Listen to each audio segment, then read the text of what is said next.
Hello? Hello? Ito po ba si Sir Roy? Sir, SD Pascual po ito, security ng SMDC Cheerful Homes. Sir, uwi po kayo agad. Yung mga motor nyo po nasusunog.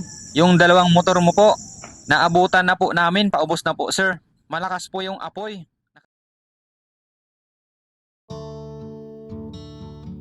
One year ago, dahil sa trabaho, nag-decide akong tumira sa Pampanga para mapalapit sa magiging bago kong trabaho dito sa may Clark Freeport dito sa Angeles, Pampanga.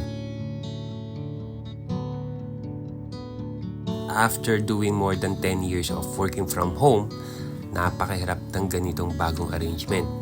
Malayo sa pamilya at araw-araw papasok sa office. I've been with my family for 15 years working from home.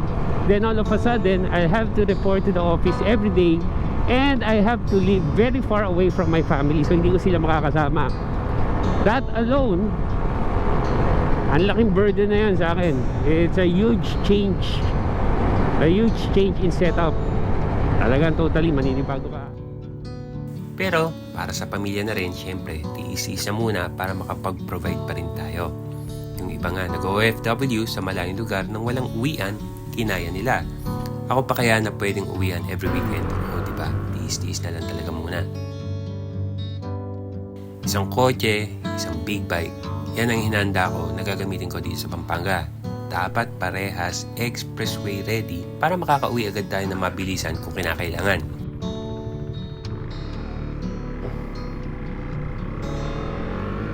Isa doon gamit pang ulan at isa gamit pang araw-araw para kahit paano tipid pa rin sa gas, ika nga. If I wanna go home sa Antipolo na mas mabilis at mas mura, yung mga tipong impromptu gagawin ko do sa big bike as compared sa kotse na tipong pagkagastos-gastos tsaka pagkatagal-tagal ng travel time. 4 hours as compared sa 2 hours, diba? Saan ka pa? Napakahirap nung mga unang buwan ko dito sa Pampanga. Napakalungkot.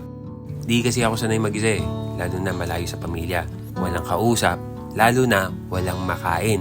Nakakalungkot, nakakaiyak. Madalas sumagi sa isip ko, tama ba ang naging desisyon ko na dumayo dito? Pero, pilit ko na lang iniisip, maaga ang uwian ko, 4 PM, uwian na dito. Well, nakakapagtaka dito 4 o'clock ng hapon, sabay-sabay nag-uwian mga tao. Ewan ko ba? Makakagala pa ako kung saan-saan. Mahaba-haba ang oras ko para mag-vlog sa iba't ibang lugar dito sa Pampanga.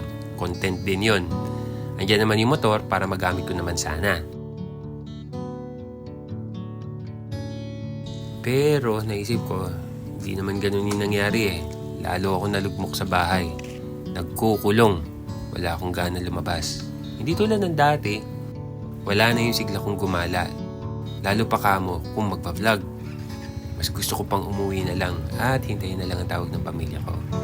Ewan ko ba, ganun na naging epekto.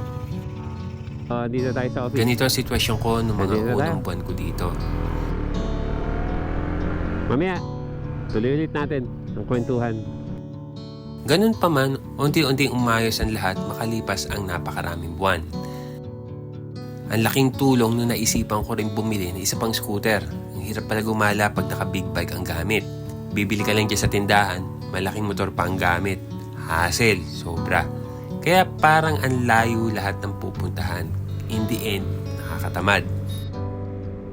Ngayon nagka-Aerox na ako, biglang naging malapit na ang lahat ng pupuntahan.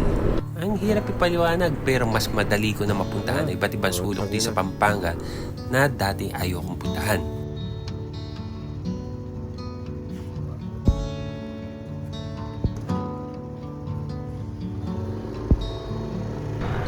Nagsimula na rin ako magkaroon ng mga kaibigan sa aking trabaho. Laking tulong yun. Sige. Nagkaroon na kahit paano ng sigla ang araw-araw na buhay ko dito.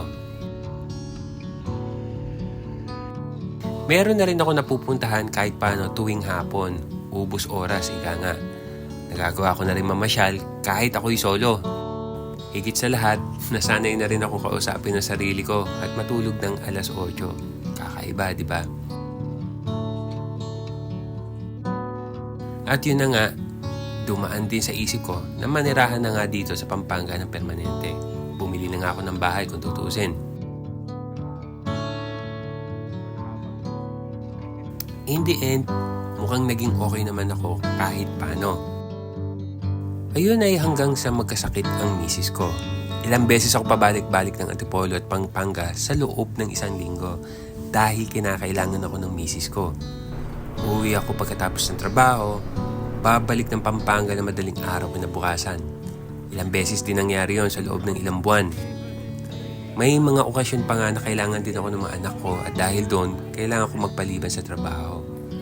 Napakagastos at sobrang nakakapagod. At ayun na nga, pagkagaling sa graduation ng anak ko, kinabukasan pagbalik ko papuntang Pampanga, nangyari na ang di inaasahan. Dahil na rin sa pagod at puyat, di ko na naiwasan. Ayun, tumama ang aksidente. Grabe ang lungkot na naramdaman ko niyan. Naisip ko agad ang gastos. At higit sa lahat, na-trauma ako for some time.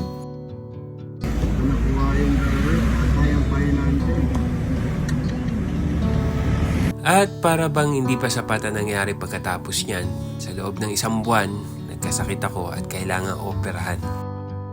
At ayun na nga, habang nasa ospital ako, nangyari na ang malungkot na insidente.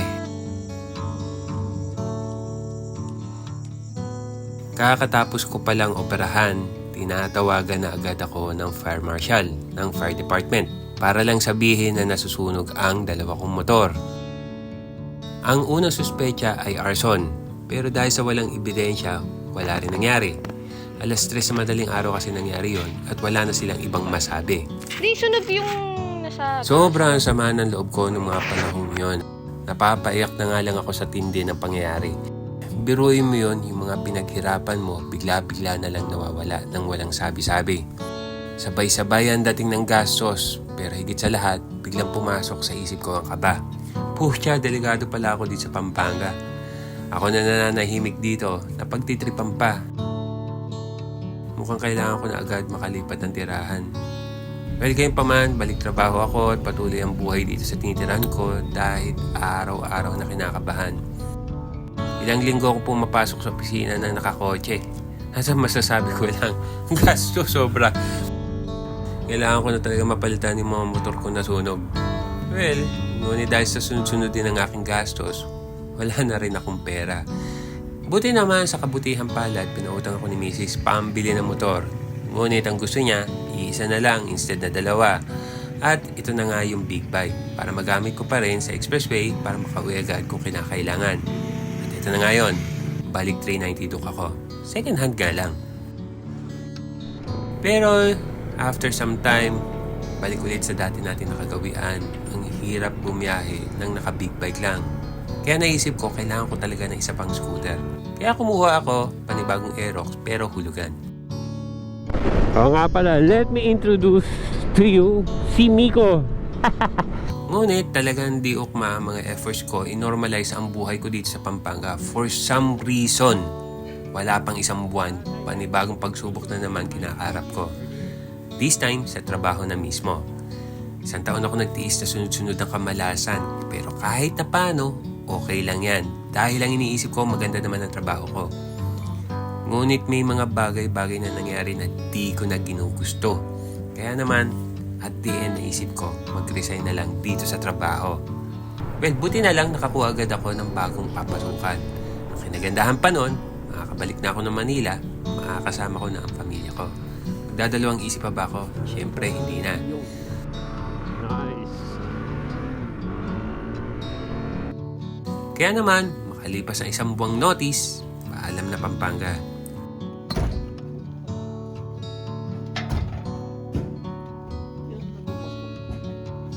Alam mo, pakiramdam ko, mamimiss pa rin kita. Bye-bye! Pero sa ngayon, masaya na ako pagbalik ng Manila. So, ayun. Bye-bye Pampanga.